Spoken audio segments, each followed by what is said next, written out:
Kita akan kembali membedah terkait rekening Budi Gunawan dan telah hadir bersama kami di studio mantan Menko Perekonomian Rizal Ramli. Prof Rizal, terima kasih bergabung sama kami. Apa kabar, Prof?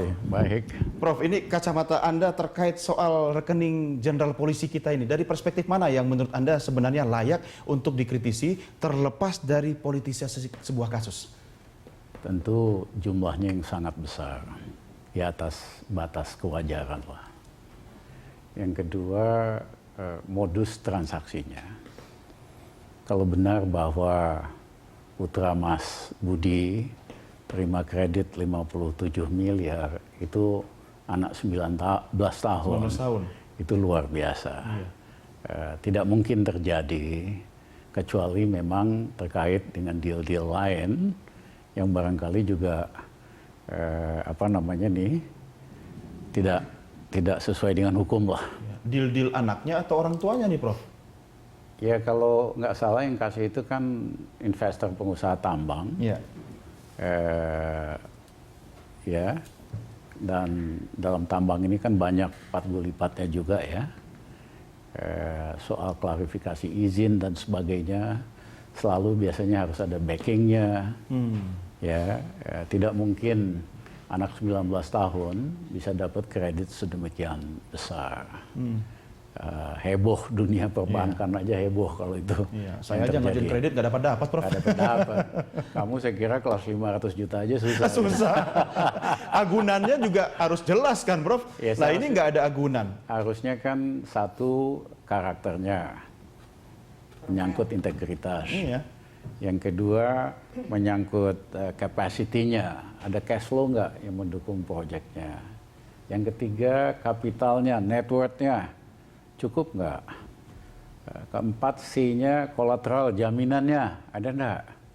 Ya. Yang kelima tentu kondisinya, kondisi ekonomi maupun bisnisnya. Nah dari ini kan sama sekali tidak memenuhi. Prof, ini syarat mutlak dalam semua sektor pemberian kredit di Indonesia saja? Kredit, di seluruh dunia aturannya, aturan 5C. Oke, ya kan? 5C. Yaitu karakter, capacity, capital, collateral, dan condition. Nah, saya sih di luar Pak Budi kesian juga di opera-opera begini ya. Saya sebetulnya minta Pak Jokowi, ya, you are the president, act like one.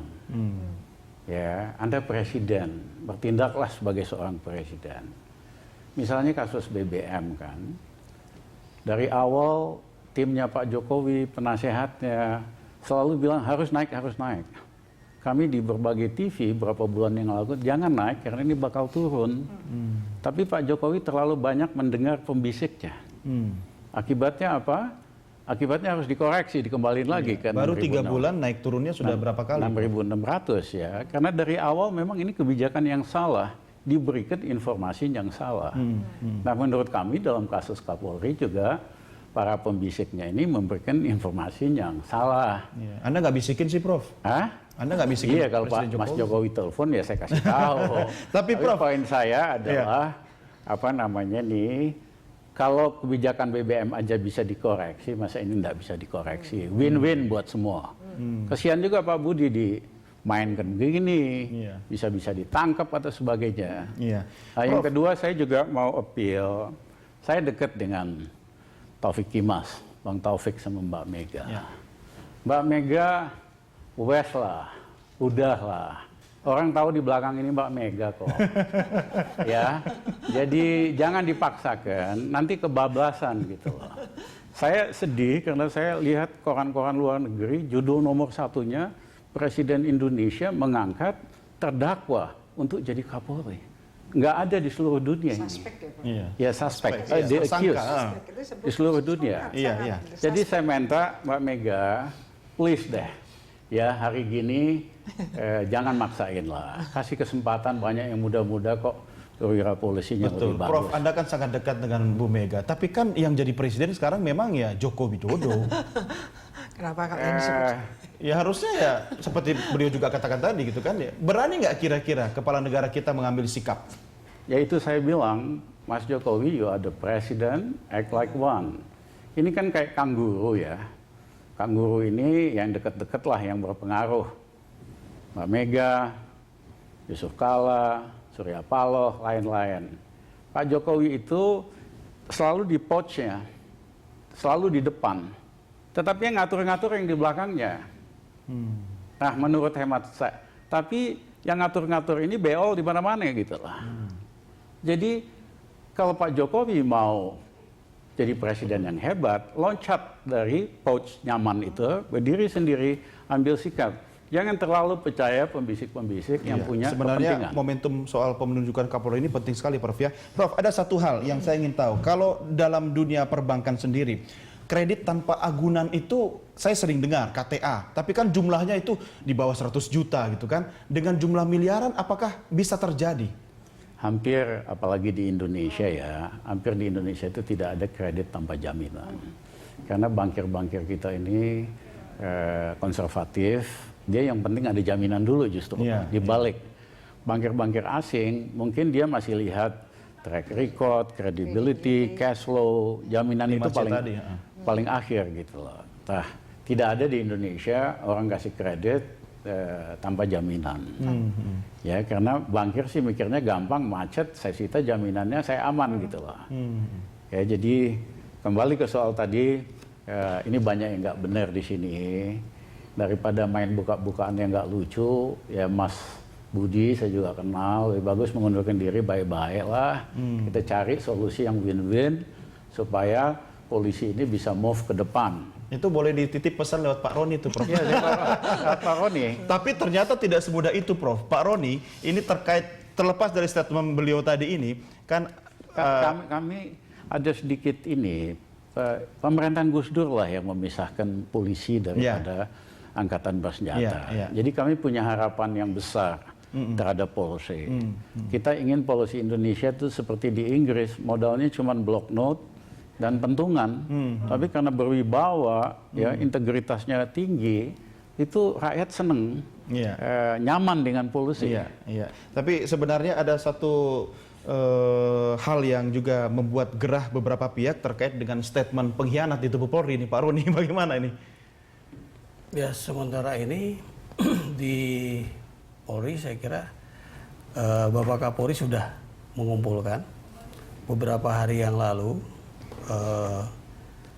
seluruh perwira tinggi, perwira menengah, untuk beliau mengingatkan tentang soliditas ya di tubuh Polri, bahwa penunjukan seorang calon Kapolri merupakan kewenangan juga sekaligus juga hak prerogatif Bapak Presiden, dan sudah menunjuk Komjen Budi Gunawan untuk melaksanakan uji kelayakan di Komisi 3. Itu juga beliau perintahkan untuk beri dukungan berkaitan dengan penetapan tersangka oleh KPK, agar Divisi Hukum Polri juga memberikan bantuan hukum. Ya.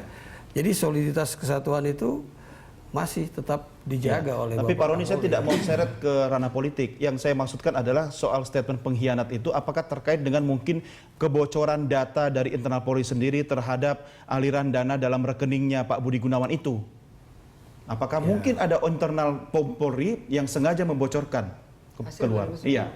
Saya kira kalau misalnya ada hal-hal yang menyimpang ya di dalam tubuh Polri, tentu Kapolri, pimpinan Polri pasti sudah memanggil, kemudian berusaha untuk menyelesaikan permasalahan di dalam, ya, karena berkaitan dengan soliditas Polri itu juga harus dijaga. Kami ada 400.000 anggota setanah air, di mana ada 400.000 rekening juga ya, Pak. Kalau berkaitan dengan gaji, memang kita sudah kerjasama ya dengan Bank Rakyat Indonesia, BRI juga BNI 46 untuk gaji itu langsung ditransfer. Payroll, saya akan ke Bu Yenti sebentar, tapi Prof, ada satu yang menarik. Tadi sebelum Anda hadir, saya sudah tanya ke Pak Roni bahwa ternyata tahun 2010 memang sudah ada temuan internal Polri bahwa memang rekeningnya Budi Gunawan itu tidak ada catatan hal-hal yang tidak wajar. Kalau dari pengamatan Anda sendiri? Saya sih Bareskrim mengeluarkan pernyataan nggak ada masalah. Tapi mohon maaf, lembaga Bareskrim itu istilahnya ada konflik of interest karena yang diperiksa perwiranya sendiri. Sungkan. bukan sungkan.